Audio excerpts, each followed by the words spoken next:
Hi guys, நமஸ்காரம். Welcome back to my channel Sri's Delight. நம்ம இன்னைக்கு சூப்பரான வடா பாவ் எப்படி பண்ணலாம்ங்கறத பார்க்கலாம். நம்ம வடா பாவ் பண்றதுக்கு முன்னாடி உருளைக்கிழங்கு வேக வச்சு வச்சுக்கணும். நான் இன்னைக்கு வந்து ஒரு 6 மீடியம் சைஸ் உருளைக்கிழங்கு வேக வச்சு வச்சிருக்கேன். நம்ம ஃபர்ஸ்ட் அந்த பாவுக்குள்ள வைக்கிறதுக்கு ஸ்டஃபிங்ஸ் ரெடி பண்ணிக்கலாம். நான் இங்க 6 உருளைக்கிழங்கு வேக வச்சு வச்சிருக்கேன். இதனால நம்ம இப்போ ஸ்மாஷ் பண்ணிக்கலாம். நம்ம முதல்ல பேன்ல கொஞ்சம் எண்ணெய் ஊத்திட்டு எண்ணெய் காஞ்ச உடனே கடுகு ஆட் பண்ணலாம். இதுக்கு நிறைய கடுகு இருந்தால் கொஞ்சம் நல்லா இருக்கும். கடுகு வெடிச்ச உடனே நம்ம இதில் பெருங்காயம் போட்டுக்கலாம். கூடவே குட்டியாக கட் பண்ணி வச்சுக்கிற கருவேப்பிலை ஆட் பண்ணிக்கலாம். இதில் உங்களுக்கு விருப்பப்பட்ட ஜிஞ்சர் கார்லிக் பேஸ்ட்டும் ஆட் பண்ணலாம். நான் இன்னைக்கு ஒரு ஜிஞ்சர் பேஸ்ட் மட்டும் ஆட் பண்ணிட்டு இருக்கேன். இதில் கலருக்காக ஒரு 2 பிஞ்ச் அளவுக்கு மஞ்சள், 1/4 ஸ்பூன் அளவுக்கு மிளகா பொடி, 1/2 ஸ்பூன் ஜீரக பொடி, ஒரு 3/4 ஸ்பூன் தனியா பொடி, இதெல்லாம் போட்டு கொஞ்சம் லைட்டாக ஃப்ரை பண்ணிக்கலாம். இதுலேயே இந்த உருளைக்கிழங்குக்கு எல்லாம் தேவையான உப்பு நான் இதில் கொஞ்சமாக காளான் நமக்கு யூஸ் பண்ணிட்டு இருக்கேன். கொஞ்சம் டேஸ்ட் டிஃப்ரெண்ட்டாக இருக்கும்னு நல்லா மிக்ஸ் பண்ணிடலாம். இதில் குட்டியை நறுக்கி வச்சிருக்கிற கொத்தமல்லியும் இதில் ஆட் பண்ணிட்டு இருக்கேன். இப்போ இதில் ஸ்மாஷ் பண்ணி வச்சிருந்து இந்த உருளைக்கிழங்கு ஆட் பண்ண போகிறேன்.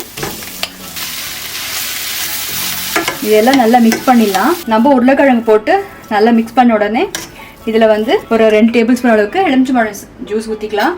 நம்ம லெமன் ஜூஸ் ஊற்றின உடனே அடுப்பு அணைச்சிட்டு இது நல்லா மிக்ஸ் பண்ணிவிட்டு அப்படியே பக்கத்தில் எடுத்து வச்சிடலாம். நல்லா ரூம் டெம்பரேச்சருக்கு 6 வரலாம் நம்ம வெயிட் பண்ணலாம். நான் இன்னைக்கு பண்ணியிருக்கிற உருளைக்கிழங்கு ஸ்டஃபிங் வந்து கிட்ஸ் ஃப்ரெண்ட்லியாக ரொம்ப ஸ்பைசினஸ் இல்லாமல் ஜஸ்ட் மிளகா பொடி மட்டும் ஆட் பண்ணியிருக்கேன். உங்களுக்கு வேணால் நீங்கள் மிளகாவும் ஆட் பண்ணிக்கலாம். இன்னைக்கு வந்து கிட்ஸுக்காகவும் அதே மாதிரி ஸ்பைசி லெவல்ஸ்க்காகவும் சேர்ந்த மாதிரி தான் பண்ண போகிறேன். பட் ஸ்டில் நம்ம அந்த ஸ்டஃபிங் வந்து மைல்டாக வச்சுக்கலாம். இப்போ அடுத்தது கிரீன் சட்னி எப்படி பண்ணலாங்கிறது பார்க்கலாம். இன்னைக்கு கிரீன் சட்னியும் கொஞ்சம் மைல்டாக தான் இருக்க போகிறது. இது வந்து காரம் அளவா இல்லாத மிளகா 3 எடுத்துட்டு இருக்கேன். இதில் ஒரு டேபிள் ஸ்பூன் அளவுக்கு ஜிஞ்சர் பேஸ்ட், உப்பு, ஒரு பஞ்ச் அளவுக்கு கொத்தமல்லி, அதுக்கு ஈக்குவல் குவான்டிட்டியில் புதினா நீங்கள் எவ்வளோதான் எடுத்துக்கணுங்கிற அவசியம் இல்லை, நீங்கள் இதோட கம்மியாக கூட எடுத்துக்கலாம். இப்போ நம்ம இந்த கிரீன் சட்னி அரைச்சிட்டு வந்துட்டோம். இதில் புளிப்புக்காக 1/2 மூடி எலுமிச்சம்பழத்தை அதில் ஊற்றின்னு இருக்கேன். இதை போட்டு இன்னும் ஒரே ஒரு வாட்டி ஜஸ்ட் ஒரு பல்ஸ் பண்ணிட்டு வந்துடலாம். நம்ம இப்போ அந்த உருளைக்கிழங்கு பொரிச்சு எடுக்கிறதுக்கு மேல் மாவு எப்படி பண்ணாங்க அதை பார்க்கலாம். அதுக்கு நான் வந்து ஒரு பவுலில் 1/2 கப் அளவுக்கு கடலை மாவு எடுத்துட்டு இருக்கேன். இதில் ஒரு பிஞ்ச் அளவுக்கு மஞ்சள், கொஞ்சமாக காரத்துக்கு மிளகா பொடி, ஒரு 2 பிஞ்ச் அளவுக்கு, தேவைக்கேற்ற உப்பு, ஒரு பிஞ்ச் அளவுக்கு ஓமம் நல்லா க்ரஷ் பண்ணி ஆட் பண்ணலாம். இப்போ இதில் தண்ணி போட்டு நல்லா மிக்ஸ் பண்ணிக்கலாம். அது நம்ம யூஸ்வலாக மாவு கலந்துருந்தா இந்த கன்சிஸ்டன்சியில் நம்ம வந்து பஜ்ஜிக்கெல்லாம் விட்டுடுவோம். இது பஜ்ஜி விட இன்னும் கொஞ்சம் நீர்க்க இருக்கணும். பார்த்தா உங்களுக்கு தெரியும், இது மாதிரி டிரான்ஸ்பரண்ட்டாக நம்மளுக்கு தெரியணும், சீத்ரூவாக இருக்கணும் மாவு. இந்த வடா பாவ் பண்ணுறதுக்கு மேல் மாவோடைய கன்சிஸ்டன்சி இது பர்ஃபெக்டாக இருக்குது. இப்போ நம்ம பக்கத்தில் எடுத்து வச்சிடலாம். நம்ம ஏற்கனவே பண்ணி வச்சிருந்த இந்த உருளைக்கிழங்கு ஸ்டஃபிங் வந்து நல்லா ஆறி இருக்குது. இப்போ நம்ம இதை ஷேப் பண்ணி வைக்கலாம். நீங்கள் இது மாதிரி ரவுண்டாகவும் பண்ணிக்கலாம். நான் வந்து எனக்கு இந்த ரவுண்டாக இருந்தால் எனக்கு அவ்வளோவா பிடிக்காது. அதனால் ஜஸ்ட் இது மாதிரி ஒரு வடை மாதிரி பேட்டி சைஸில் பண்ணிட்டு இருக்கேன். இந்த பாவில் வச்சு அரேஞ்ச் பண்ணும்போது நமக்கு நீட்டாக வந்து உட்காந்துக்கும். நம்ம இப்போ கடாயில் எண்ணெய் எடுத்துட்டு இருக்கோம். நம்ம எல்லாமே ரெடி ஆகி அடுத்தது இந்த உருளைக்கிழங்கு வந்து பொரிச்சு எடுக்க போகிறோங்கும் போது நம்ம ஏற்கனவே மிக்ஸ் பண்ணி வச்சுருந்த கடலை மாவில் ஒரு சிட்டிகை அளவுக்கு பேக்கிங் சோடா ஆட் பண்ணிட்டு இருக்கேன். இது ஆப்ஷனல், உங்களுக்கு வேணும் நீங்கள் ஈனோ கூட ஆட் பண்ணிக்கலாம். இதை நல்லா மிக்ஸ் பண்ணி விட்டுலாம். எண்ணெய் நல்லா காஞ்ச உடனே நம்ம எடுத்து வச்சுருந்த இந்த ஸ்டஃபிங்ஸை போண்டா மாதிரி நம்ம பொரிச்சு எடுத்துடலாம். நம்ம இந்த போண்டா போட்ட உடனே இது மாதிரி குட்டி குட்டியாக பூந்தி மாதிரி வந்திருக்கும்.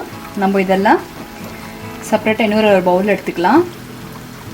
இதை லைட்டாக இந்த கலர் சேஞ்ச் ஆனாலே போகிறோம். நம்ம ஏற்கனவே உள்ளே வச்சுருக்க உருளைக்கிழங்கெல்லாம் வெந்திருக்கும். இந்த மேல் மாவு மட்டும் வேகத்துக்காக நம்ம விட்டுருக்கோம். இப்போ எடுத்துடலாம். நம்ம இந்த உருளைக்கிழங்கு ஸ்டஃபிங் எல்லாமே பொரிச்சு எடுத்துட்டோம். இந்த மாவு மிச்சமாக இருக்குது. இதுலேருந்து ஒரு சட்னி பவுடர் பண்ண போகிறோம். இதை ஜஸ்ட் நம்ம கையில் இப்படி எடுத்துட்டு இந்த எண்ணெயில் ஒரு பூந்தி தளிக்கிற மாதிரி நம்ம தளிச்சுட்டே வந்துடலாம். இது பர்டிகுலர் ஷேப்பில் இருக்கணுங்கிற அவசியம் இல்லை. இது நல்லா செவக்க ஃப்ரை பண்ணி விடலாம். நான் வந்து இங்கே ஒரு 10 பச்சை மிளகா வந்து நடுவில் கட் பண்ணி வச்சுருக்கேன். இப்போ நம்ம இதை எண்ணெயில் போட்டு பொரிச்சு எடுக்க போகிறோம்.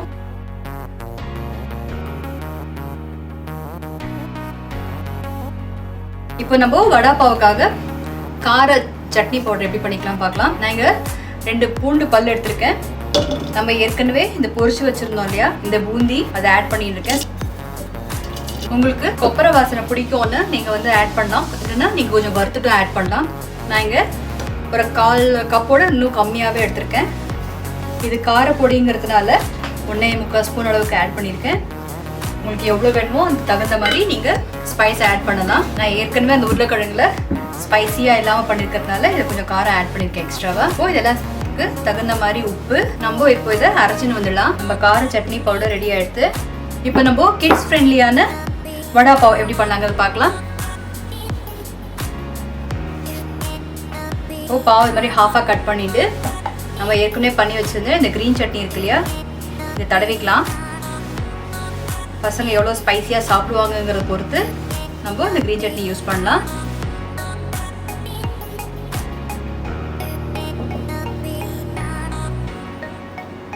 இந்த பாவ் வச்சு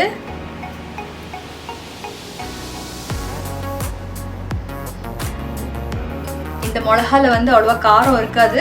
ஏன்னா நம்ம எண்ணெயில் பொரிக்கும் போதே இதில் இருக்கிற சீட்ஸ் எல்லாமே பொரிஞ்சு சில பாதி வெளியே வந்திருக்கு. இப்படி வச்சு நம்ம அரேஞ்ச் பண்ணி கொடுத்துடலாம். அடுத்தது சீஸ் லவர்ஸ் குழந்தைகளுக்காக பாவை ஹாஃபாக கட் பண்ணி இதில் இந்த க்ரீன் சட்னியை தடவி, சப்போஸ் நம்ம பண்ணியிருக்கிற அந்த ரெட் சட்னி வந்து இந்த ரெட் சட்னி பவுடர் வந்து அவங்களுக்கு விருப்பப்படுவாங்க சாப்பிடுவாங்கங்கும் போது நம்ம ஜஸ்ட் ஒரு லைட்டாக தடவிக்கலாம். இது போகிறோம், ஏன்னா இது ரொம்ப காரமாக இருக்கும். நம்ம இது மேலே சீஸ் கிரேட் பண்ணிக்கலாம். எவ்வளோ சீஸ் வேணுமோ அவ்வளோ. இதில் இந்த வடை வச்சுட்டு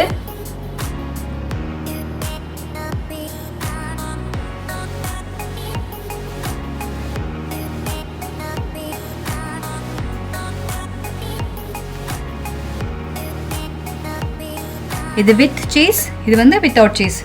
கிட்ஸ் ஸ்பெஷல் வடா பாவ். இப்போ ஸ்பைசி அடல்ட் ஸ்பெஷல் சில்லி வடா பாவ் எப்படி பண்ணாங்கிறது பார்க்கலாம். நான் இங்கே ஒரு பெரிய தவா எடுத்திருக்கேன். இதில் வெண்ணெயோ இல்லைன்னா எண்ணெயோ நீங்கள் ஆட் பண்ணிக்கலாம். உங்களுக்கு எது வேணுமோ அதை யூஸ் பண்ணிக்கலாம். இதில் குட்டி குட்டியாக கட் பண்ணி வச்சுருந்த மிளகா ஆட் பண்ணிட்டு இருக்கேன். ஒரு பிஞ்ச் ஜீரக பொடி, ஒரே ஒரு பிஞ்ச் மிளகா பொடி, ஒரே ஒரு பிஞ்ச் சாட் மசாலா, நம்ம ஏற்கனவே பண்ணி வச்சுருந்தோம் இல்லையா அந்த காரப்பொடி, இப்போ நல்லா மிக்ஸ் பண்ணலாம். இதுலேயே காலா நமக் ஒரு 2 பிஞ்சு, இந்த மிளகா உங்களுக்கு எவ்வளோ வேணுமோ அதை ஆட் பண்ணிக்கலாம். இதெல்லாம் தீயறதுக்கு முன்னாடியே நம்ம இங்கே பாவ் கட் பண்ணி வச்சுட்டு அதை இது ஃபுல்லாக இதுக்குள்ளே வர மாதிரி நம்ம ஸ்ப்ரெட் பண்ணி இதுக்குள்ளே தள்ளிக்கலாம். இது ஒரு 2 மினிட்ஸ் ரோஸ்ட் ஆன உடனே அடுப்பு அணைச்சிட்டு நம்ம இதை எடுத்துடலாம் அடுப்புலேருந்து. இப்போ இதில் ஏற்கனவே நிறையா ஸ்பைசஸ் இருக்குது. உங்களுக்கு இன்னும் ஸ்பைஸ் வேணுன்னா அந்த ரெட் சட்னி பவுடரும் ஆட் பண்ணிக்கலாம்.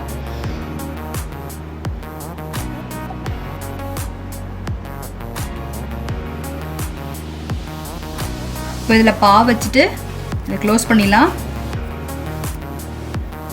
இப்போ அடுத்தது சில்லி சீஸ் வடா பாவ் எப்படி பண்ணாங்கிறது பார்க்கலாம். நம்ம தவாவில் வெண்ணெயோ இல்லைன்னா எண்ணெயோ ஆட் பண்ணிக்கலாம். இதுலேயே எடுத்து வச்சுருக்கிற மிளகாவும் ஆட் பண்ணிக்கலாம். குட்டி குட்டியாக கட் பண்ணி வச்சுருக்கிறத கொஞ்சம் காலா நமக், மிளகா பொடி, சாட் மசாலா, கொஞ்சமாக ஜீரக பொடி, இதில் இந்த ரெட் பவுடர், இது எல்லாத்தையும் ஒரு நல்லா ஃப்ரை பண்ணிடலாம். இப்போ கட் பண்ணி வச்சுருந்த இந்த பாவ் இதில் வச்சிடலாம். வைக்கும்போது இதுக்குள்ளே எல்லா மிளகாவும் உள்ளே வர மாதிரி வைக்கணும். இந்த வெண்ணெயை இந்த பாவ் ஃபுல்லாக அப்சர்வ் பண்ணிக்கிற மாதிரி வெயிட் பண்ணலாம். இந்த ப்ரொசீஜர் பண்ணும்போது நம்ம அடுப்பு வந்து சிம்லேயே வச்சு பண்ணணும். இப்போ ஆல்மோஸ்ட் வெண்ணெய் ஃபுல்லாக உறிஞ்சுன்னு இருக்குது. இப்போ அடுப்பு அணைச்சிடலாம். நம்ம சீஸ் போட்டிருக்கிறதுனால இதில் கொஞ்சம் காரம் எக்ஸ்ட்ராவாகவே ஆட் பண்ணிட்டு இருக்கேன். உங்களுக்கு வேணால் நீங்கள் காரத்தை கொஞ்சம் அட்ஜஸ்ட் பண்ணியும் போட்டுக்கலாம். இப்போ நம்ம இதுலேயே சீஸை கிரேட் பண்ணிடலாம். இதில் இந்த வடை வச்சுட்டு பாவை ப்ரெஸ் பண்ணி விட்டுலாம்.